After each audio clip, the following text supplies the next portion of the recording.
მოგესალმებით, ეთერშია გადაცემა რეზიუმე, სტუდიაში მუშაობს ჟურნალისტი მერაბ მეტრეველი, მივესალმებით ჩვენს რადიო მსმენელებს, ვინც გვისმენს FM 103.9-ზე, რადიო პალიტრის ეთერით და ასევე მივესალმებით ჩვენს ტელემაყურებლებს, ვინც გვიყურებს ტელეკომპანია პალიტრა ნიუსის ეთერით.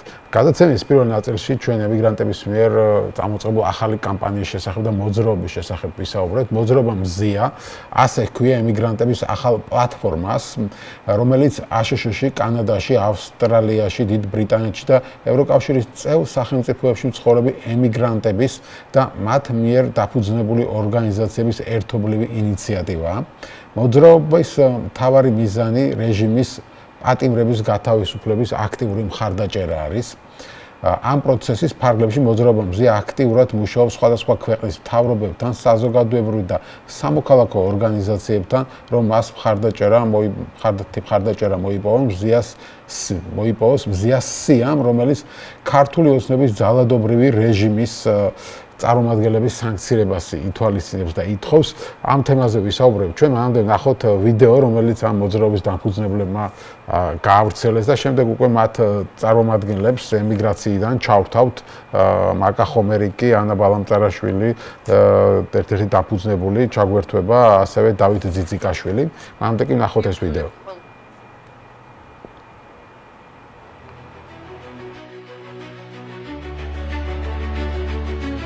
ვიბრძოლებთ ყველგან. ვიბრძოლებთ ყველგან. ვიბრძოლებთ ყველგან. ვიბრძოლებთ ყველგან. ვიბრძოლებთ ყველგან. სანამ გვიანი არ არის. ვიბრძოლებთ ყველგან. ვიბრძოლებთ ყველგან. ვიბრძოლებთ ყველგან. ვიბრძოლებთ ყველგან. სანამ გვიანი არ არის. ვიბრძოლებთ ყველგან. ვიბრძოლებთ ყველგან. ვიბრძოლებთ ყველგან. ვიბრძოლებთ ყველგან. სანამ გვიანი არ არის. ვიბრძოლებთ ყველგან. ვიბრძოლებთ ყველგან. ვიბრძოლებთ ყველგან. ვიბრძოლებთ ყველგან, სანამ გვიანი არ არის. ვიბრძოლებთ ყველგან. ვიბრძოლებთ ყველგან. ვიბრძოლებთ ყველგან. ვიბრძოლებთ ყველგან. სანამ გვიანი არ არის. ვიბრძოლებთ ყველგან. სანამ გვიანი არ არის. ვიბრძოლებთ ერთად და შეუპოვოთ. ვიბრძოლებთ ყველგან, სანამ გვიანი არ არის. თავისუფლება რეჟიმის ტყვეებს.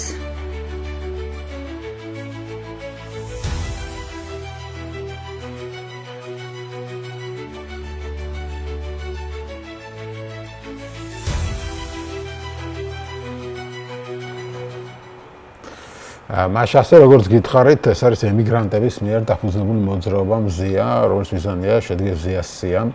უფრო დეტალურად ვისაუბრებთ, როგორც გითხარით ამ მოძრაობის დამფუძნებლებთან.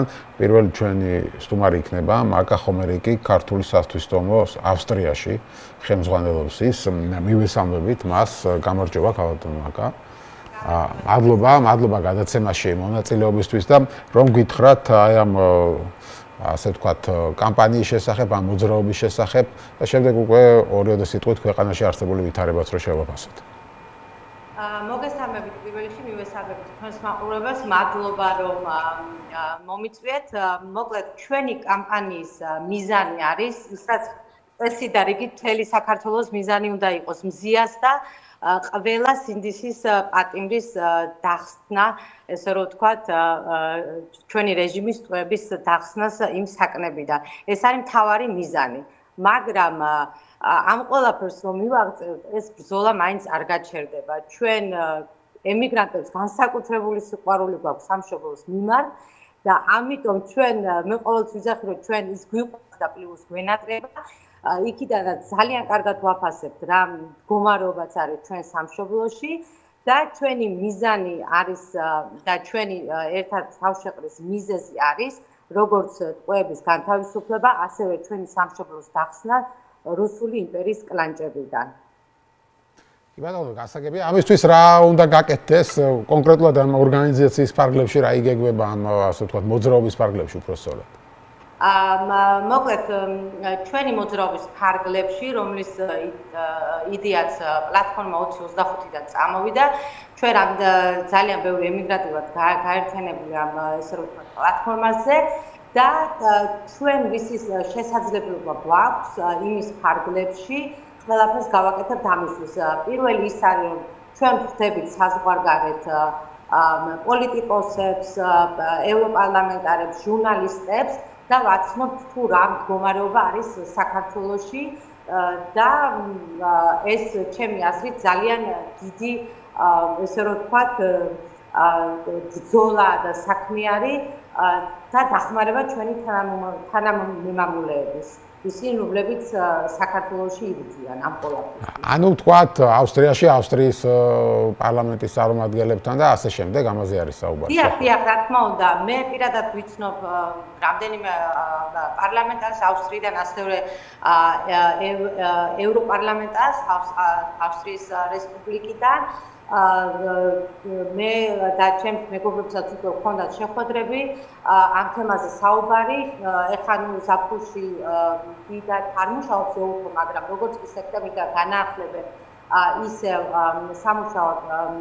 სამუშაოდ ჩვენ შევიკრიბებით აუცილებლად ყოველ მათ სდომაზე ჩვენი მზიას და ჩვენი სკოლა სინდისის პლაკატებით ხელში და მინდა გითხრათ, რომ ამან ძალიან დიდი შედეგი გამოიღო, ძალიან ბევრჯერ დადგა უკვე უთოში საქართველოს თემა, ესე რომ ვთქვათ, და ძალიან ბევრი გულშემატკივარი ყავს, რომ ჩვენი ქვეყანა არ აცდეს იმ ევროპულ გზას, რაც ჩვენს კონსტიტუციაში წერია. კი, თქვენ თქვით, რომ ვაცნობთ მათ საქართველოში არსებულ ვითარებას, რომ რას ეუბნებით ამის შესახებ, რო გითხრათ, თქვენი შეფასებით, რა ვითარებაა ქვეყანაში? იმას ვეუბნებით, რაც ხდება ქვეყანაში. მართალია ეს ცოტა ხანდახან არ არის ესეთი სასიხარულო სალაპარაკო თემა, მაგრამ ჩვენ ვეუბნებით, რომ სიტყვის თავისუფლებას, რაც ჩვენ კონსტიტუციის წესით გვენიჭება, უკვე ძალა აღარ აქვს. ჩვენ პროევროპელი ქართველები იმისთვის, რომ ვიყოთ ევროპის ოჯახის წევრი ქვეყანა და არა რუსეთის იმპერიის ერთ-ერთი შემადგენელი გუბერნია, ამისთვის ყველაფერს ვაკეთებთ. რომ ჩვენ ვართ ევროპელები, ჩვენ გვინდა ევროპა და ჩვენ გვინდა დახმარება მათგან და მათ რაც შეუძლიათ პირველ რიგში ის არის საქციელი უნდა გააძლიერონ. გასაგებია, მადლობა დიდი. მაკა ხომერიკი გვერდებოდა ქართული სათვისტომოს ხელმძღვანელი ავსტრიაში. შემდეგი ჩართვა გვექნება უკვე დავით ძიძიკაშვილი ჩაგვერთვება პლატფორმა 2025-ის წარმომადგენელი და შემდეგ უკვე ანა ბალამტარეშვილი, ქართველ ემიგრანტთა საერთო ცენტრის დამფუძნებელი ბელგიის სამეფოში. მე შეგახსენებთ, რომ ემიგრანტებმა დააფუძნეს მოძრაობა მზია, რომლის მიზანიც არის იმ ქვეყნებში, სადაც ისინი ცხოვრობენ, ადგილობრივ ხელისუფლებას მიაწვდინონ ხმა საქართველოში არსებულ პრობლემებზე, იმ უსამართლობაზე, რაც ხდება იგივე მზიას ირგვლივ თუ სხვა პარტნიორების ირგვლივ, მოითხოვონ მათი მხრიდან რეაგირება ამ საკითხთან დაკავშირებით და უკვე ასე საუბარი არის, რომ სანქციები უფრო გააქტიურდეს ხელისუფლების წარმომადგენლების მისამართით. თუ არის დავით ძიძიკაშვილი ხაზზე, მითხარით და ჩავრთავ მას, გვექნება კიდევ ორი ჩართვა, გითხარით და აქედან ერთი ანა ბალამწარეშვილი არის ქართველ ემიგრანტთა საერთო ცენტრის დამფუძნებელი ბელგიის სამეფოში. არის ბატონი დავით ხაზზე. ბატონ დავით ძიძიკაშვილი, პლატფორმა 2025-ის წარმომადგენელი, მოგესალმებით ბატონ დავით. თქვენ რომელ ქვეყანაში ხართ და საბოლოო ჯამში ამ ასე ვთქვათ მოძრაობის დაფუძნების მიზანი რა არის, რა შეიძლება რომ გააკეთოს ამ მოძრაობამ, რა შეიძლება რომ მიაღწიოს და მე ორი სიტყვით შემიფასეთ ჩვენს ქვეყანაში არსებული ვითარებაც. მოგესალმებით, მადლობა მთელი დაინტერესებისთვის. მოძრაობა მზია ეს არის სხვადასხვა ქართული ემიგრანტული ორგანიზაციების მიერ დაფუძნებული ახალი მოძრაობა.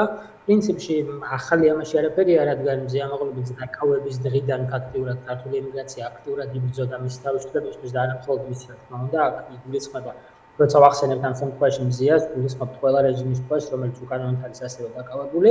უბრალოდ ჩვენ რაღაცა გადავწყვეტ, რომ ერთი სახელის ირგვლივ გავერთიანებულიყავით და ეს ყოფილიყო უფრო სისტემური გაერთიანება, რადგან ამის ბევრი მაგალითი, წარმატებული მაგალითი არსებობს მსოფლიოში და ჩვენ ვცადეთ, რომ ეს მაგალითები რაღაცა გაგვერთიანებინა და რაღაც მსგავსი ტიპის კამპანია გვეწარმოებინა.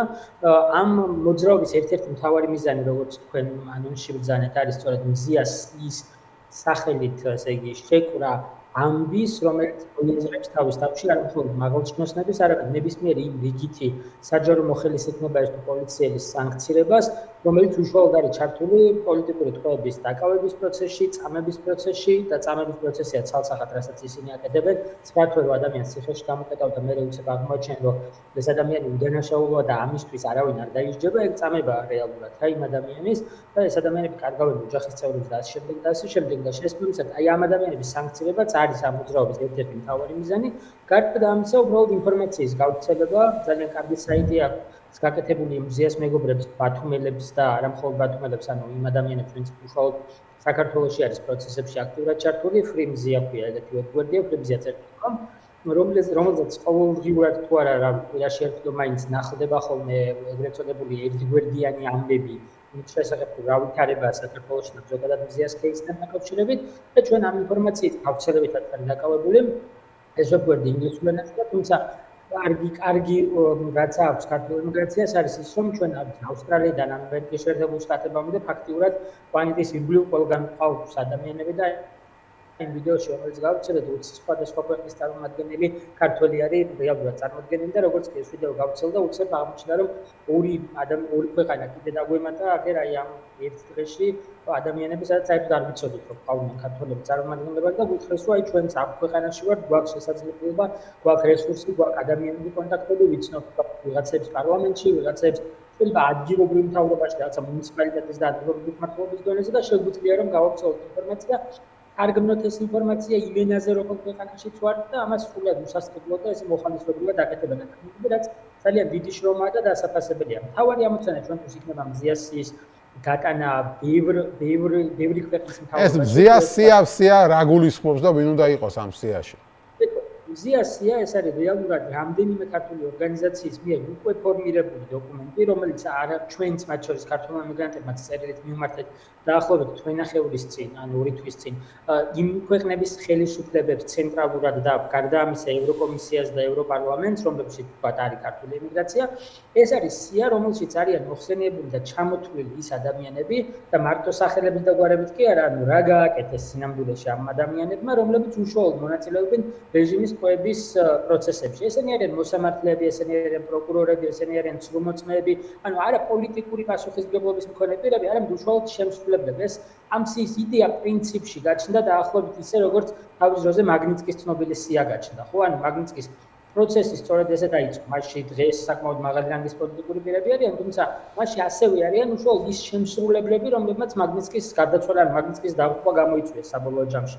მზია იმედი მაქვს, რომ დიდხანს გვეყოლება და თავისუფალი გვეყოლება, რა თქმა უნდა, მაგრამ ადამიანის ასეთ მდგომარეობამდე მიყვანა, რა მდგომარეობაშიც არის, ხო? არაფრის გამო ციხეში გამომწვდება უბრალოდ.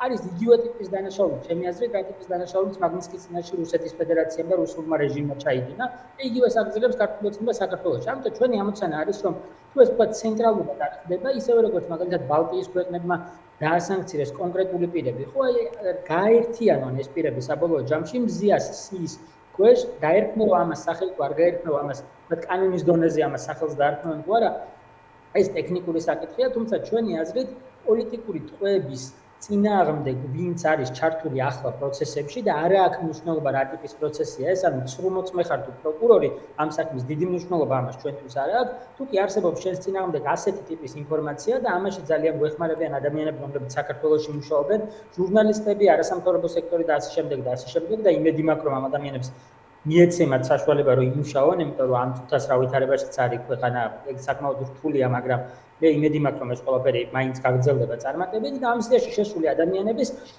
ეს მარტივად ვთქვა, ჩვენ ვაპირებთ რომ ვიმუშაოთ ადგილობრივ მთავრობებთან, ანუ რეალურად მაგალითად მე ბელგია ცოტა განსხვავებული მაგალითია, იმიტომ რომ აქ ბელგიის მთავრობის გარდა არის ევროკომისიის და ევროპარლამენტის უზარმაზარი რესურსი, ხო, დაამოყრილი, მაგრამ თქვა არის მაგალითად კვიპროსში ყავს ძალიან კარგი ადამიანები, რომლებიც ვიდეოში წიხილეთ, რომელსაც ძალიან კარგი კავშირები აქვს რა ადგილობრივ მთავრობასთან, შეიძლება ისინი ყოველდღე თქვა სატელევიზიო ეთერისთვის ვერ იცლიან, იმიტომ რომ რაღაცა პარალელურად სხვა საქმეები აქვს, მაგრამ შეუძლიათ კვირაში ერთხელ მაინც კონკრეტულ ადამიანს, ადგილობრივ პარლამენტარს, მინისტრის მოადგილეს, დეპარტამენტის დირექტორს შეხვდნენ, დაელაპარაკონ და მოუყვნენ მზიას და სხვა პოლიტიკური ტყვეების შესახებ. მზია გამაერთიანებელია ამ ყველაფრისა, როგორც ადამიანების უსამართლოდ ჩაგვრის ესეთი ყველაზე ლავრი მაგალითი, იმიტომ რომ რამდენიმე რამე საერთიანებს, ხო, თავის თავში როგორც დააკავეს როგორც აქტივისტი, თუმცა იგი ჟურნალისტად რამდენად რეალური გონიათ ხა ან თუ გქონდათ უკვე ურთიერთობა ადგილობრივ პოლიტიკოსებთან, რომ რაღაც ეგეთი სია შედგეს, სანქცირება წამოვიდეს და ასე შემდეგ და ასე შემდეგ. კი, ანუ რეალურად ჩვენ მას მერერად დაიწყო საქართველოში აქტიურად გამოსვლები, მე ცოტა გვიან შემოვერთი ქართულ ემიგრაციას აქ ფაქტურად პირველი პერიოდი ნოემბრიდან მოყოლებული და გვიანი იანვრის ჩათვლით საქართველოში ვიყავი, თუმცა მას მერერად გადმოვბარგდი ბელგიაში. ქონდა შეხება აქაურ ემიგრაციასთანაც, რომელიც იმ პერიოდში, როცა მე საქართველოში ვიყავი, ისინი აქ პარალელურ რეჟიმში ძალიან აქტიურად იყვნენ ჩართული, როგორც საპროტესტო მოძრაობის ორგანიზებაში, ასევე ესე შეხვედრებზე, ინდივიდუალურ დონეზე იქნებოდა ეს რაღაცა კონფერენციებზე თუ სამიტებზე, კონკრეტული პოლიტიკოსებისთვის ინფორმაციის მიწოდებაში. და მინდა გითხრათ, რომ თქვათ იგივე ბალტიის ქვეყნებმა რომ იმუშავეს ძალიან ეფექტიანად და დაახლოებით 200-მდე ადამიანი რო ყავს, ხო, ცალკეულ სახელმწიფოებს დასანქცირებული უკვე, ამაში დიდი წვლილი მიუძღვის მათ შორის ქართული ემიგრაციის ყოველდღიურ მუშაობასაც. ანუ ერთი არას აკეთებენ, ნახეთ, რეალურად ბევრი სახელმწიფოს ლიდერი გადაწყვეტილებას ერთის მხრივ იღებს იმ ადამიანებზე დაყრდნობით, რომლებიც თქვათ საქართველოში ცხოვრობენ, რა თქმა უნდა, მაგრამ ბევრი სახელმწიფოს ლიდერისთვის მნიშვნელოვანია მათ შორის რას ამბობს მისი თანამოქალაქე იმ ეთნიკური ჯგუფის წარმომადგენელი, რომელიც ქვეყანაში ხდება ამბავი, ხო და ბევრი ადამიანი, რომელიც აგერ თქვენს ჩართვაში გეყოლებათ და რომლებიც სხვადასხვა ვთქვათ ორგანიზაციას წარმოადგენენ, ისინი რეალურად არიან ვთქვათ ავსტრიის მოქალაქეები, ლიეტუვის მოქალაქეები, ლატვიის მოქალაქეები და პარალელურად ინარჩუნებენ საქართველოს მოქალაქეობას, ხო? და შესაბამისად, აი ადგილობრივ ანუ ჩვენს თანამოქალაქესთან მარტივად რომ ვთქვათ მის მიერ მოწოდებული ინფორმაცია ხშირ შემთხვევაში გაცილებით უფრო გავლენიანი შეიძლება იყოს, ვიდრე ნებისმიერი სხვა ადამიანის მიერ ან ნებისმიერი პოლიტიკოსის მიერ, თუნდაც ნათქვამი ინფორმაცია, რომელიც ჩადის რომელიმე ქვეყანაში რა. და როცა ეს ინფორმაციები თან ემთხვევა ერთმანეთს, ეს ძალიან მნიშვნელოვანია, როცა მეც ვთქვათ, ვიტყვი მზიაზე, რომ მზია ნამდვილად არის პოლიტიკური თვე და რეჟიმის თვე და იტყვის იგივეს ადამიანი, რომელიც ბელგიაში ცხოვრობს, რა ვიცი, 20 წელია და ძალიან კარგი ურთიერთობა აქვს იმ ადამიანებთან, რომლებიც დღეს იღებენ ბელგიაში, ვთქვათ, საკანონმდებლო აქტებს და სხვა შემთხვევაში. რეალურად ის რომ სანქციებში სახელებით და გვარებით მოხსენებული იქნენ მოსამართლეები, პროკურორები და ასე შემდეგ და ასე შემდეგ და ზოგიერთი მათგანის სახელი შეიძლება არც გასაჯაროებულა, იმიტომ რომ რა რიგ სახელმწიფოებს აქვთ ეგეთი პოლიტიკა, რომ ადამიანს ასანქცირებენ, ოღონდ მის სახელს და გვარს საჯაროდ არ ამბობენ გარკვეული მოსაზრებებიდან გამომდინარე, ხო? მაგრამ ის რომ თქვა ვიცით რომ 200-მდე ადამიანი არის აგერ იმაში რა ქვია ბალტიის რამდენიმე ქვეყანაში ჯამში უკვე დასანქცირებული, ნიშნავს იმას, რომ იმ ადამიანებმა, რომლებიც ყოველდღიურად მუშაობენ ქართული ემიგრაციიდან, აი ამ მიმართულებით, თავის საქმე გააკეთეს ძალიან კარგად. ჩვენ ველოდებით, რომ ეს ყველაფერი უბრალოდ გავაერთიანოთ და რაღაცა ერთიანი ძალისხმევის სახე მივცეთ ამ ყველაფერს, იმიტომ რომ ეს ძალისხმევა გაბნეული იყო, ცალსახად გაბნეული იყო და მზია აღმოჩნდა გამაერთიანებელი ყველა ორგანიზაციისთვის. ან შეიძლება აი წეგან ნაკისაუბრებდა, რომ პლატფორმა 2025 იყო ერთგვარი ინიციატორი ამ იდეისა, მაგრამ ჩვენ ესე არ უყურებთ ამას, ჩვენ უბრალოდ გაგვაქვით, რომ ხომ არ იქნება კარგი და მე უცებ აღმოჩნდა, რომ სხვადასხვა ორგანიზაციები, რომლებსაც აი აქაც ახლა თქვენს ეთერში მყოფი ადამიანებიც წარმოადგენენ, ყველანი ხო, ჩვენ შეგვიძლია ამ იდეის გარშემო მიმუშაოთ, ვისაც როგორ შეგვიძლია. რას ვაკეთებ, ხო, ანუ ვაკეთებთ იმას, რომ პირველი ნახეთ ვიდეო, ჩვენი ამოცანაა, რომ ბევრმა ადამიანმა ჩაწეროს მსგავსი ტიპის ვიდეოები და გავრცელდეს იმ ჰეშტეგის ქვეშ, რომელიც ამ ვიდეოშია მითითებული. ამის გარდა, როგორც ვთქვით, მუშაობთ აქტიურად მზიასიაზე, გვაქვს ყოველდღიური შეხვედრები ლამის, ვისაც ვინ ხელგვეწიფება, ვიღაცა შეუძლია პოლიტიკოსთან კონდეს შეხვედრა, ვიღაცა შეიძლება ადგილობრივ ჟურნალისტთან კონდეს კარგი კონტაქტი და იმას მიეწოდოს ინფორმაცია და ვთქვათ, უბრალოდ ერთი სტატია გავრცელდეს მზიას და პოლიტიკური ტყვეების შესახებ, ანუ რეალურად ჩვენ ვარ დაკავებული ახლა ინფორმაციის გავრცელებით. გასაგებია. მადლობა დიდი ბატონ დავით. მადლობა, დავით ძიძიკაშვილი იყო ჩვენი სტუმარი, რომელიც ბელგიიდან გვერდთვებოდა. კიდევ ერთ ჩართვა გვექნება ბელგიიდან ანა ბალამწარაშვილი, ქართველ ემიგრანტთა საერთო ცენტრის დამფუძნებელი ბელგიის სამეფოში იქნება ჩვენი სტუმარი. შეგახსენებთ, ჩვენ ვსაუბრობთ ახალი მოძრაობის შესახებ, რომელსაც ქვია მზია ამაღობელის სახელი, თუმცა ეს მოძრაობა გულისხმობს ყველა პატიმრის გათავისუფლების მოთხოვნას, ამისთვის საზღვარგარეთ იმ ქვეყნებში, სადაც ემიგრანტები ცხოვრობენ, კამპანიის წარმოებას იქაურ პოლიტიკოსებამდე მიტანას ამბის და საუბარი არის მზიას სიის შედგენაზე, როგორც მაგნიტსკის სია შეადგინეს თავის დროზე, სადაც მოხვდებიან ის ადამიანები, ვინც ამ საქმეებში არიან ჩართულები, ადამიანების დაკავება, მათთვის მისჯა ამ სასჯელების და შესაბამისად ამ ადამიანების მიმართ სანქციების გატარებაზე. ველოდები ჩართვას თუ არის მზად ქალბატონი ან ჯერ არ არის ხაზზე კი ბატონო. დაველოდოთ ქალბატონ ანას მე კიდევ ერთხელ შეგახსენებთ რომ ველოდებით ჩართვას ანა ბალამწარაშვილთან, რომელიც ქართველ ემიგრანტთა საერთო ცენტრის დამფუძნებელი არის ბელგიაში და ვისაუბრებთ მასთან ერთად ახალი კამპანიის შესახებ, რომელსაც ემიგრანტები აწარმოებენ. ეს არის მნიშვნელოვანი იმისთვის, რომ ამ პატიმრების შესახებ ინფორმაცია მივიდეს ადგილობრივ ხელისუფლებებთან. ამ ფონზე ევროკომისიის წარმომადგენელმა გააკეთა განცხადება, რომელიც ასე ჟღერს, ევროკომისია მთავრობის ქმედებებს აფასებს და თუ აღმოჩნდება, რომ საქართველოს რეკომენდაციებს არ ასრულებს, შესაძლოა ვიზების შეჩერების მექანიზმი ამოქმედესო, ამბობს ის. ევროკომისია ჯერ კიდევ აფასებს საქართველოს მთავრობის ქმედებებს და მის საპასუხოდ წერილს ევროკავშირის მოთხოვნებზე დემოკრატიულ პრაქტიკას დაუბრუნდნენ და თუ აღმოჩნდება, რომ საქართველოს ევროკავშირის რეკომენდაციებს არ ასრულებს, შესაძლოა ვიზების შეჩერების მექანიზმი ამოქმედოსო, განაცხადა ევროკომისიის წარმომადგენლობა. მისი განმარტებით ევროკომისია ყურადღების სწავლობს საქართველოს მთავრობის ქმედებებს და საჭიროების შემთხვევაში შესაძლოა ვიზების შეჩერების მექანიზმის ამოქმედოს. ანა ბალამწარაშვილი არის ხაზზე, მოგესალმებით ქალბატონო ანა. მოგესალმებით მე რა. მადლობა გადაცემაში მონაწილეობისთვის. ჩვენ უკვე ორი ჩართვა გქონდა ამ თემაზე, მეტნაკლებად იცის უკვე ჩვენმა მაყურებელმა და რადიო მსმენელმა რას ისახავს მიზნად ეს ახალი კამპანია მზია და მოძრაობა. თუმცა თქვენც რო გითხრათ თქვენი აზრი ამის შესახებ, რამდენად შეიძლება რამდენად მნიშვნელოვანია ასეთი მოძრაობის არსებობა საზღვარგარეთ და რა მიზანს შეიძლება მან მიაღწიოს საბოლოოდ. დიდი მადლობა ყურადღებისთვის. მიზანი ერთია, ისევე როგორც მან მომიტინგეთა მიზანი და საპროტესტო აქციაში მონაწილეთა მიზანი, რომ ტყვეები განთავისუფლდნენ უკანონო პატიმრობიდან. მზია ასე წინამძღოლის ფორმას ვაძლევთ მზიას მოძრაობას. რამდენად რეალურია თქვენი შეკითხვიდან შემიძლია გითხრათ რომ რეალურია, იმიტომ რომ მე ძალიან ბევრი წლებია ურთიერთობა მაქვს ევროპარლამენტთან, ევროკომისიასთან, ჩემი ორგანიზაციიდან გამომდინარე და მაქვს ძალიან დიდი ნდობა მათთან მიმართებაში და ასევე იმედი რომ აი ეს ინფორმაციები რომლებიც მიდის ჩვენგან და ეს არ არის ტყუილი ინფორმაციები ჩვენ საცხოვრებელ ქვეყნებში და მიმღებ ქვეყნებში ძალიან სანდოობით სარგებლობს მათი მხრიდან და ვფიქრობთ რომ ჩვენ წილ აგურს დავდებთ ქვეყნის გადარჩენაში და იმ ადამიანების თავისუფლებაში ყოფნისთვის ვინც დღეს უკანონოდ გამოკეტა რეჟიმმა. კი ბატონო, თუ გქონდათ უკვე ურთიერთობა მან ადგილობრივ პოლიტიკოსებთან, იქნება ეს ბელგიის წარმომადგენლები თუ ევროპარლამენტის წარმომადგენლები და რა შეფასებები არის მათი მხრიდან? იცით რა არის, მე მაქვს უშუალოდ შეხება ჩემი პროფესიიდან გამომდინარე და ასევე მე ვარ ერთ-ერთი პარტიის წევრი, ეს არის სოციალ-დემოკრატიული პარტია ბელგიის.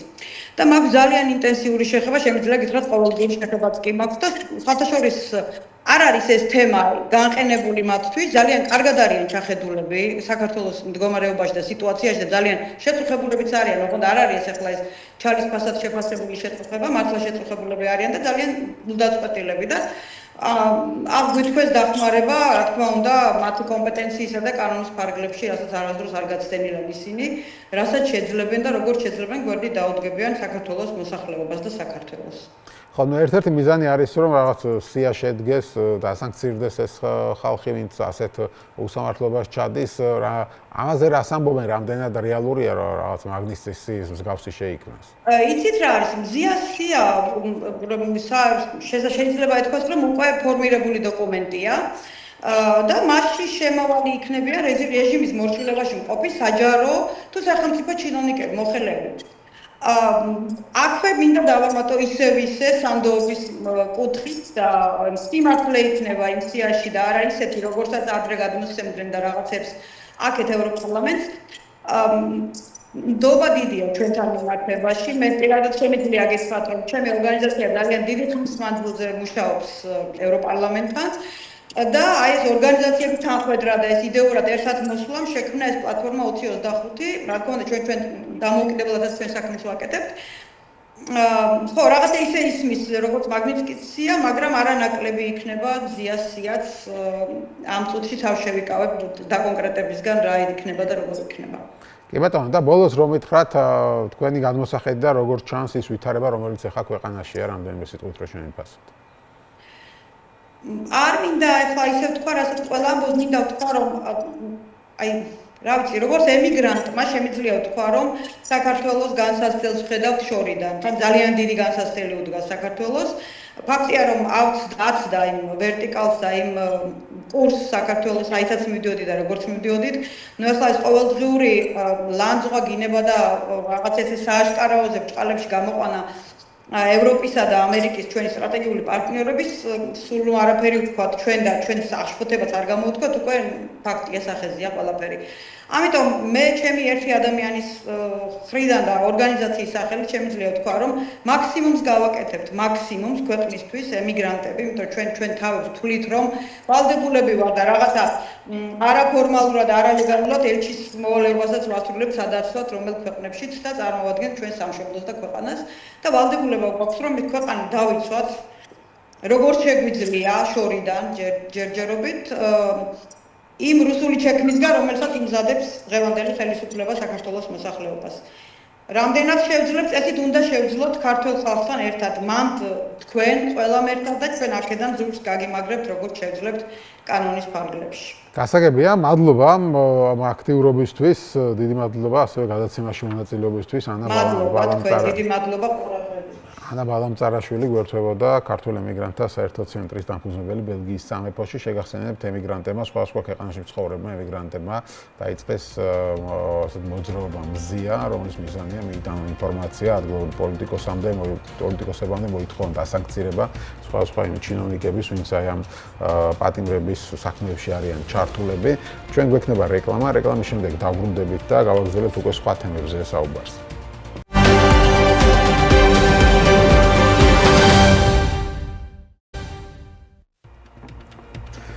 მაშასე ჩვენ დავბრუნდით ეთერში და გადაცემის ამ ნაწილში უკვე გლობალურ თემებზე ვისაუბრეთ. შანხაიში გამართული სამიტის შემდეგ ვერო ელაპარაკა იმის შესახებ, რომ ახალი მსოფლიო წესრიგი შეიძლება მივიღოთ. ტრამპმაც კი დაწერა ასეთი რამ თავის სოციალურ ქსელში, ტრუს სოციალზე, როგორც ჩანს ინდოეთი და რუსეთი დაუკარგეთ და ღრმა ბნელ ჩინეთს დაუთვეთ და მათ ერთად ხანგრძლივად წარმატებული მომავალი ჰქონდეთ, თქვა ტრამპმა. რამდენად შეიძლება მართლაც აი ამ ტრამპის პოლიტიკის გამო, რომელიც მაგალითად ინდოეთზე ზეწოლას ითვალისწინება, შეიძლება მართლაც ახალი გადანაწილება მივიღოთ, ინდოეთი აღმოჩნდეს სწორედ ჩინეთისა და რუსეთის გვერდით, ან რუსეთი და ინდოეთი ერთად აღმოჩნდეს ჩინეთის გავლენის ქვეშ, როგორც ამას ტრამპი უყურებს, ხედავთ, ამ ტრამპისთვის ჩინეთი არის აქ მთავარი მოთამაშე და არა რუსეთი მაგალითად. და ტრამპის ამ პოლიტიკამ პირიქით შედეგი ხარ შეიძლება გამოიღოს, გაერთიანდეს დასავლური სამყაროს გაერთიანდნენ მოწინააღმდეგეები. გიორგი მელაშვილი არის ჩვენი სტუმარი, ევროპულ ქართულ ინსტიტუტის დამფუძნებელი. მოგესალმებით, გიორგი. სამშვიდობის მიესალმებით ჩვენს მადლობა გადაცემაში მონაწილეობისთვის და მოკლედ შენი ანალიზი როგორია ამ ვითარების? კაი, მოდი დავიწყოთ ცოტა შორიდან. მას შემდეგ რაც ტრამპი გახდა შეერთებული შტატების პრეზიდენტი, ჩვენ ძალიან ნათლად ვხედავთ, რომ მისი და ჯო ბაიდენის მსოფლიოს აღქმა იყო რადიკალურად განსხვავებული ერთმანეთისგან. ყველაზე მკვეთრად და ყველაზე აშკარა ეს დამოკიდებულება ჩანდა უკრაინასთან მიმართებით, იმიტომ რომ უკრაინის შემთხვევაში ჯერ ტრამპი ამბობდა, რომ ამ ომს დაამთავრებდა ერთ დღეში, შემდეგ როგორც ჩანს მიხვდა, რომ ცოტა რთული ამბავი არის, თან ის ერთი დღეც გავიდა და ომი ვერ მოგვარდა. მაგრამ ტრამპმა აირჩია განსხვავებული მიდგომა უპირველეს ყოვლისა რუსეთთან მიმართებით. თავიდანვე, როდესაც ანალიტიკოსები ცდილობდნენ ამ მიდგომის ახსნას, იყო სამი ძირითადი ვერსია. პირველი ეს იყო ეგრეთ წოდებული რევერს კისინჯერი, ანუ თავის დროზე კისინჯერმა ეს გამეორება, ხო? ხო, კისინჯერის გამეორება, ოღონდ პირიქით. ანუ თუ კისინჯერმა ჩახსნა პეკინი მოსკოვს და თავის დროზე და გადაალაგა საერთაშორისო ურთიერთობები ისე, რომ დენ საოპინის ჩინეთი უფრო ახლოს იყო ამერიკის შეერთებულ შტატებთან, ვიდრე მოსკოვთან, ახლა უკვე ის ცდილობდა თითქოს და პირიქით მოსკოვის ჩახსნას ჩინეთიდან და მოსკოვის და შეერთებულ შტატებთან რაღაცა ერთგვარი. ხო, ანუ რადგან ჩინეთს უფრო დიდ საფრთხე დავიყო. ხო, აქამდე მივალ. მეორე ვარიანტი ტრამპთან მიმართებით და ტრამპის სტრატეგიასთან იყო ჩვეულებრივი რეალიზმი არის საერთაშორისო ურთიერთობების თეორია, რომელიც გულისხმობს იმას, რომ მთავარი არის მე და ჩემი ინტერესები. პრინციპში ყველა საერთაშორისო ურთიერთობების თეორიაში ეს გვაქვს, მაგრამ რეალიზმში ეს ჩემი ყოფიერება და ჩემი ყოფნა აყვანილი არის პრიმატში და ამას შეიძლება შეწირო შენი ალიანსები, ნატო, აუკუსი და ასე შემდეგ. ამ მიდგომამ მაინც და მაინც არ გაამართლა, იმიტომ რომ აღმოჩნდა, რომ შეერთებული შტატები მიუხედავად იმისა, რომ არის დომინანტი, მთლად ევროკავშირის და ნატოს გარეშე მათ უჭირთ საკუთარი ამოცანების განხორციელება. მესამე მიდგომა, რომელიც არსებობდა, ეს იყო ზოგადად რუსეთისადმი შეერთებული შტატების დამოკიდებულების ცვლილება, რადგანაც მათ არ გააჩნიათ თითქოს და ფუნდამენტური განსხვავებები და შესაბამისად შეიძლებოდა რაღაცა ურთიერთობების გადალაგება.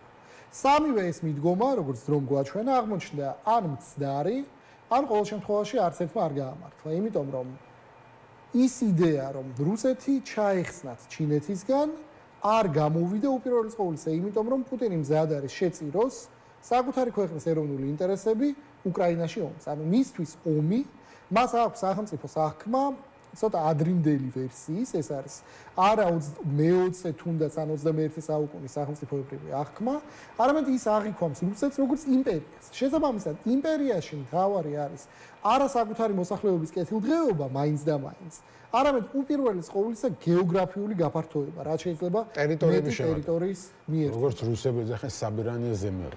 ხო, ამ შემთხვევაში არა მარტო საბირანია ზემელი, არამედ ასევე პრობლემა არის ის, რომ პუტინმა ძალიან პირდაპირ ერთ-ერთ შეხვედრაზე თქვა, რომ რუსეთს საზღვრები არ აქვს.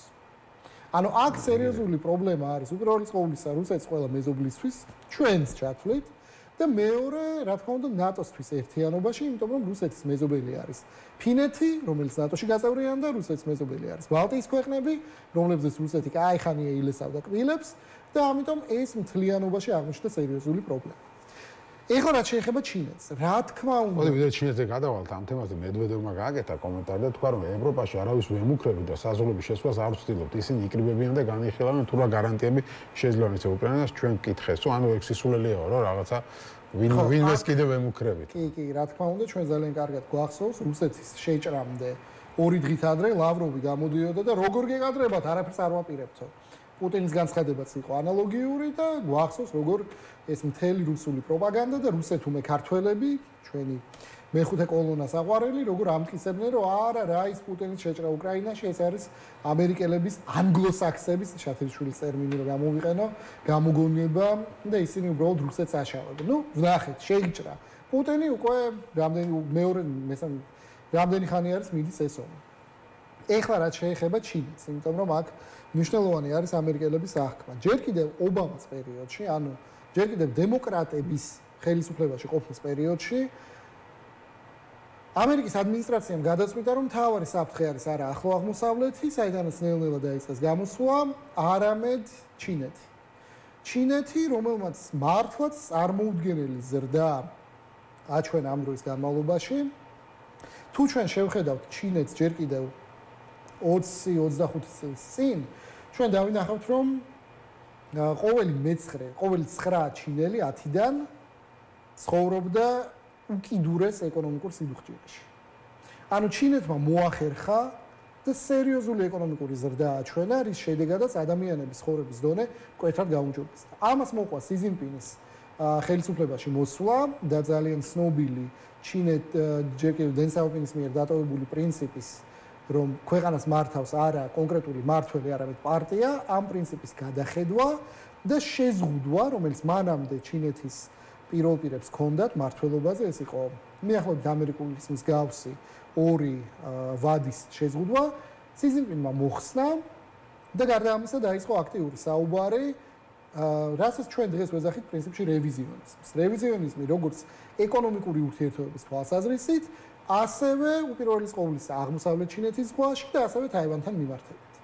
ორივე ამ ლოკაციას აქვს სტრატეგიული მნიშვნელობა შეერთებული შტატებისთვის, ჯერ კიდევ მეორე მსოფლიო ომიდან მოყოლებული, იმიტომ რომ შეერთებული შტატების თავდაცვის დოქტრინა გულისხმობს კუნძულების 2 შრის იდეას. ანუ პირველი შრე იმის რომ არ განმეორდეს პერლ ჰარბორი და მაშინ რაც მოხდა წყნარ ოკეანეში. ხო, პირველი შრე, რა თქმა უნდა, საუბარი არის წყნარ ოკეანეზე ბუნებრივია. ხო, პირველი შრე ეს არის, აი ზუსტად თაივანი, იაპონია და ასე შემდეგ, მეორე შრე და მესამე შრე არის უფრო სიღრმეში. ანუ იმ შემთხვევაში თუ მოხდება გლობალური კონფლიქტი, იმისთვის რომ შეერთებული შტატების ძირითადი ნაწილი იყოს დაცული, აუცილებელია რომ ეს ორი ან სამი კუნძულოვანი თავდაცვის ზღუდეები იყოს მოქმედებაში. თაივანს აქვს ყველაზე დიდი სტრატეგიული მნიშვნელობა ამ თვალსაზრისით, ორი მიზეზით. პირველი ეს არის ის, რომ ჩინეთის ოქროს სამკუთხედი, პეკინი, ჰონგ-კონგი, მაკაო არის ზუსტად ამ რეგიონში, ასე ვთქვათ, ახლო ამ სანაპიროზე და მეორე თაივანიდან წყალქვეშა ნავს შეუძლია პირდაპირ გავიდეს ღრმაწყლოვან წყლებში. ანუ თუ თაივანის სრუტე არის შედარებით არც ისე ღრმა და შესაბამისად წყალქვეშა ნავებზე მონიტორინგი არის გამარტივებული, თაივანიდან უკვე წყალქვეშა ნავი გადადის პირდაპირ ოკეანეში და შესაბამისად მისი დაჭერა, აღმოჩენა ხდება ძალიან რთული. ამიტომ შეერთებული შტატები და ამას ემატება რა თქმა უნდა ეკონომიკა, ამას ემატება ადამიანების რაოდენობა და მე მახსენდება ობამას ცნობილი ციტატა, როდესაც მან თქვა, რომ რუსეთი აღარ არის გლობალური ძალა, ეს არის რეგიონალური ძალა. ამიტომ შეერთებული შტატები რუსეთმა შეიძლება ამიტომაც წამოიწყო ეს ავანტურა, რომ დაბრუნებოდა და ებრუნებინა ეს სტატუსი, ხო? ხო, გლობალური ძალის. იმიტომ რომ თუ ის ამ რაღაც თავის ყოფილ საბჭოთა რესპუბლიკას მაინც ვერ დაიბრუნებს, ბუნებრივია ეს გლობალური ძალა ვეღარ იქნება, ხო? ნაწილობრივ გეთანხმები, ოღონდ ეს ავანტურა მან წამოიწყო ჯერ კიდევ ძალიან დიდი ხნით ადრე, ვაგნერი, პრიგოჟინი, რომელიც ააფეთქეს იმ თვითფრინავში, ზუსტად ამას ემსახურებოდა. პრიგოჟინის მთავარი ამოცანა იყო რუსეთის ჰიბრიდული ომის წარმოება სხვადასხვა რეგიონებში. იქნებოდა ეს აფრიკა, ცენტრალური აფრიკის რესპუბლიკები, ანუ ცენტრალურ აფრიკაში მდებარე ქვეყნები, სირია, უპირველეს ყოვლისა, იმიტომ რომ პუტინმა სადა საკუთარი ძალის პროექცირება ახლო აღმოსავლეთში, სირიის სახით, მაინც და მაინც კარგად არ გამოუვიდა მიუხედავად იმისა, რომ უამრავი ადამიანი შემოაკვდათ და საბოლოო ჯამში თურქეთმა სირიის ძალებთან ერთად მოახერხა რუსეთის განდევნა სირიის არაბული რესპუბლიკიდან და ეხლა სირია ცდილობს ყოველ შემთხვევაში დაალაგოს ურთიერთობები დასავლეთთანაც, ისრაელთანაც და სხვა ქვეყნებთან. მაგრამ ეხლა რამდენად გამოვა, აი ინდოეთი არ დაგავიწყო, ჩინეთის ამბავი გასაგებია. ინდოეთამდე მივალთ. ხო, ბევრი დრო არა გვაქვს. ანუ შევამოკლო. კაი, რაც შეეხება ინდოეთს, მოკლედ მივიდე. ხო, მოკლედ. თუ რამე სათქმელი გაქიდე ჩინეთზე თქვი და მოკლედ მივიდე. კი, რუსეთზე უფრო მეტი სათქმელი. რუსეთმა სადა ამ გლობალური ძალის პროექცირების დაბრუნება სირიაში და აფრიკაში. მაინც ძალიან წარმატებული არ იყო. ახლა ხედავთ, რომ სირიიდან გააგდეს და ეხლა უკვე გადაერთნენ უკრაინაზე. არც უკრაინაში არ არიან მაინც წარმატებულები, თუ ამას შევხედავთ სამხედრო თვალსაზრისით, მათ მოუწიათ კიევიდან გაქცევა, მათ მოუწიათ უკრაინის სამხრეთიდან გაქცევა და ასე შემდეგ. ახლაც საზაფხულო იერიში შეტევა, რომელიც ძალიან დიდი იმედი ჰქონდათ, მაინც წარმატებით არ მიმდინარეობს. და ამიტომ ჩვენ ხედავთ, რომ რუსეთი ხდება კიდევ უფრო მეტად ჩამოკიდებული ჩინეთზე. თუ აქამდე გასადენები, დრუჟბა, Nord Stream და ასე შემდეგ მეშვეობით რუსეთი ყიდდა საკუთარ ენერგორესურსებს ევროპაში და მისი დამოკიდებულება ჩინეთზე იყო შედარებით თითქმის არ არსებობდა, იმიტომ რომ მაინც ბევრს არ ყიდდა. ახლა უკვე პირიქით, რუსეთი თავიდან ბოლომდე არის ჩამოკიდებული ჩინეთზე. პეკინში ან შანხაიში, ჩინეთში მოკლედ ხელი მოაწერეს ახალ ხელშეკრულებას, ეს არის ციმბირის გასადენი, რომლის მთავარი მიზანი მეორე, ხო? მეორე, რომლის მთავარი მიზანი არის ჩინეთში გაყიდული გაზის რაოდენობის გაზრდა. ახლა ფასი იქნება. მაგრამ თითქოს ჩინეთი არ თანხდებოდა ამ გასაგებად. არ თანხდებოდა, იმიტომ რომ არ ჭირდებოდა. ჩინეთის დოქტრინის მიხედვით ჩამოკიდება ერთ ქვეყანაზე ენერგორესურსების მისაღებად არის მიუღებელი, იმიტომ რომ ზუსტად იმ რისკებს ქმნის, რაც ჩვენ დავინახეთ ევროკავშირის და ევროპის ქვეყნების შემთხვევაში. ამიტომ ჩინეთი ძალიან აქტიურად იცავდა საკუთარ პოზიციას, საკუთარ დოქტრინას. მაგრამ დღესაც ბევრი ამბობს, რომ ეს მემორანდუმი შეიძლება არაფერს არ ნიშნავდეს, არც აშენდეს ეს მეორე გასაგები. არ ვიცი, იცი რა, აშენდება თუ არა, ეს ცალკე თემა არის, კი შეიძლება არ აშენდეს, მაგრამ პოლიტიკური განცხადება აქ არის მნიშვნელოვანი, ეს ერთი და მეორე, იმ შემთხვევაში რომც აშენდეს, ჩინეთს მოუწევს გაცილებით უფრო დაბალ ფასად ენერგორესურსების გაყიდვა, კი არა, ბოდიში რუსეთს მოუწევს გაცილებით უფრო დაბალ ფასად ენერგორესურსების მიყიდვა ჩინეთისთვის. იმიტომ რომ ჩინეთმა იცის, რომ არის უფრო ძლიერ პოზიციაში, ჩინეთმა იცის, რომ რუსეთს ჭირდება ამ ენერგორესურსების გასაღება სადმე და ამიტომ გაცილებით უკეთესი შეთანხმება იქნება რუსეთთან, ვიდრე რუსეთს ჰქონდა ევროპასთან. აქ საუბარი არის, შეიძლება 10ჯერ ნაკლებადაც კი მოუწიოთ ამის შეწყვეტა. რა შეიძლება ინდოეთს? ხა ინდოეთი იყო სიურპრიზი, ხო, მეტნაკლებად უკვე ამ ასე ვთქვათ გამოჩენა ამათ გვერდით და ეს ბევრი აბრალებს იმას, რომ ამ ტრამპის ზეწოლას ინდოეთის ხელისუფლებაზე. ნაწილობრივ, ანუ ზოგადად ტრამპის ტარიფების პოლიტიკა გარკვეული კითხვის ნიშნები დაბადა, უპირველეს ყოვლისა საკუთარ მოკავშირეებში. ევროკავშირთან მათ მოახერხეს გარკვეული შეთანხმების გაფორმება, თუმცა რამდენად ხანგრძლივი იქნება ეს შეთანხმება და საერთოდ ევროპარლამენტი მიიღებს თუ არა ამ შეთანხმებას, ეს კიდევ ცალკე საკითხი არის, საკმაოდ საინტერესო პროცესი მიმდინარეობს ახლა ევროპარლამენტში, მაგრამ ყველაზე მეტად ნაწყენი ამ ტარიფებით, რა თქმა უნდა, დარჩა ინდოეთი. ინდოეთს და ჩინეთს ხა ინდოეთს ხო ეს თითქოს როგორც აი რუსეთის კონტექსტში დაუწესა, ხო? ანუ რუსეთისგან არ იყიდო ნავთობი. ფორმალურად ასე იყო, თუმცა მე მგონი მარტო რუსეთის ბრალი ეგ ნამდვილად არ იყო. ანუ აქ იყო უფრო დიდი თამაში ინდოეთსა და შეერთებულ შტატებს შორის და უკრაინის საკითხი იყო გამოყენებული ერთგვარ საბაბად, რომ ეს სანქციები დაწესებულიყო. მაგრამ აქ არის უფრო საინტერესო ჩინეთის და ინდოეთის ურთიერთობები, იმიტომ რომ ეს ორი ქვეყანა ნამდვილად არ არის მოკავშირე, მათ აქვთ უზარმაზარი ტერიტორიული პრობლემა ჰიმალაებში, საკუთარ საზღვარზე და ყოველწლიურად ათობით ჩინელი და ინდოელი სამხედრო იღუპება და ეწირება ამ ტერიტორიულ კონფლიქტს. ერთმანეთს არ ესურიან, მაგრამ სხვა ყველა ხელკეტებით, ჯოხებით, ქვებით ერთმანეთს იგერიებენ. ასე რომ ინდოეთის და ჩინეთის ურთიერთობები საკმაოდ თავისებური არის თავისებური. და ტრამპმა დაალაგაო. ესე გამოიწვია. ტრამპმა ვერ დაალაგა, თუმცა მის დაუნდებურად ასე თქვა. ტრამპმა ვერ დაალაგა, თუმცა გარკვეული დოზით თუ ჩვენ მივიჩნევთ, რომ მართლაც ხდება მსოფლიოს გაყოფა ორ დიდ ბანაკად, ინდოეთი არასდროს არ იყო ცივი ომის დროსაც კი რომელიმე ბანაკის ნაწილი. აი ეს მესამე ბანაკად ყოფნა და მიუერთებლობის მოძრაობა, რომელიც არსებობდა ჯერ კიდევ ბენაზირ რომელიც არსებობდა ჯერ კიდევ ინდირა განდის პერიოდიდან, ეს არის ინდოეთისთვის modus vivendi, ასე მოქმედებენ. ეს არის მათი სტრატეგია.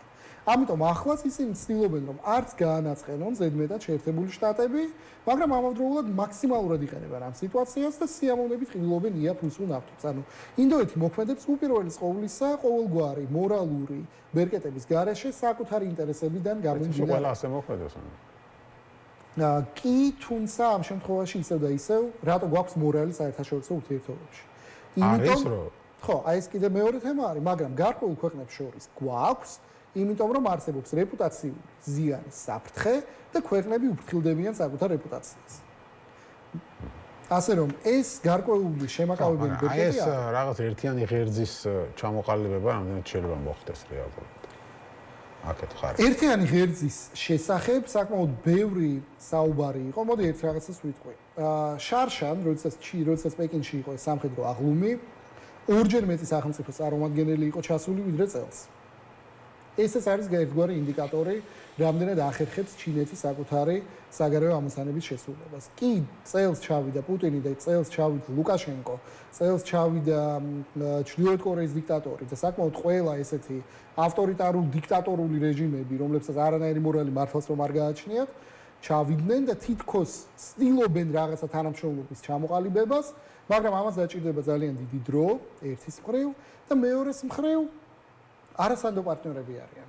უბრალოდ არასდროს არ იცი, როდის გადაწყვეტენ, რომ ეს ტრანზაქციული მიდგომა, რომელიც მათ გააჩნიათ, უფრო, ანუ მაგალითად, ნებისმიერ წამს ინდოეთმა შეიძლება თქვას, რომ მას ამერიკელებთან ურთიერთობების გადალაგება უფრო უღრიბს, ვიდრე ჩინეთთან ეს გაუგებარი ვითომ პარტნიორობა. ეგ ხო არავინ არ იცის რა მოხდება, მაგრამ თუ წარმოვიდგენთ, რომ ეს მოხდა, აქეთ ხარეს დასავლურ სამყაროში არეულია სიტუაცია, ტრამპი ფაქტობრივად ნატოსაც კი არ უყურებს კარგი თვალით, ყოველ შემთხვევისთვის ფაქტობრივად ნათქვამი აქვს, რომ რაღაც აი მეხუთე მუხლის ამბავში რაღაც ამერიკის ჩართვას დიდა და არ მიესალმება და ვიღაცების დასაცავად, იქ ევროპას ეუბნება თქვენ მიხედეთ თქვენს თავსო, ევროკავშირის ტარიფებს უწოდებს, ანუ იქ შეიძლება გაერთიანდნენ, აქ პირიქით შეიძლება დაიშალონ. არ მგონია რომ დაიშალონ, იმიტომ რომ ტრამპის და ნატოს რიტორიკა საკმაოდ შერბილებული არის, მას შემდეგ რაც მარკ რუტემ მოახერხა 5%-იანი სამხედრო დანახარჯების გატანა ნატოს სამიტზე, ასე რომ ამ მხრივ ტრამპი საკმაოდ მაყოფილი არის, სამხედრო დახარჯები არის გაზრდილი. მე ვიტყოდი, რომ შეერთებული შტატებისთვის იდეალური სიტუაცია არის, როცა მათი მოკავშირეები არიან ისრაელი. ანუ ისრაელი არის სახელმწიფო, რომელსაც დამოუკიდებლადად შეუძლია საკუთარი სამხედრო ამოცანების განხორციელება და შეერთებული შტატები ამ შემთხვევაში არის უბრალოდ კავალერიის დამხმარის როლში, რომელიც ხანდახან იყენებს მის ხელთ არსებულ უფრო მძლავრ შეიარაღებას. აი ეს ბუნკერბასტერი, რომელიც გამოიყენეს და ასე შემდეგ. ევროპის შემთხვევაში ჩვენ ეს არ გვაქვს, იმიტომ რომ ევროპელები აწლეულების განმავლობაში სარგებლობდნენ შეერთებული შტატების ბირთვული და სხვა სამხედრო ფარით და შესაბამისად ისინი არ ხარჯავდნენ მაინც და მაინც ბევრ ენერგიას და რესურსს შეიარაღებაზე. ახლა ჩვენ ხედავთ, რომ გერმანია, ევროპის მთავარი ეკონომიკა სერიოზულად არის შეშფოთებული არსებული სიტუაციით და ჩვენ ხედავთ, რომ ძალიან მალე დიდი ალბათობით გერმანიაში იქნება აღდგენილი სამხედრო გაწვევა, იგივე სოელდებით ბრიტანეთიდან და ზოგადად ევროპა ცდილობს, რომ საკუთარ თავდაცვას მიხედოს გაცილებთ უფრო სერიოზულად. ეს კარგი არის. ეს კარგია, ხო. ახლა საბოლოო ჯამში როგორ განვითარდება, მოვლენები, მადლობა დიდი და საინტერესო მოგზაურობისთვის და საინტერესო საუბრისთვის გიორგი მელაშვილი, ევროპულ-ქართული ინსტიტუტის დამფუძნებელი იყო ჩვენს სტუმარი, ასეთი იყო დღევანდელი გადაცემა რეზიუმე, მე ხვალამდე გიმშვიდობებით.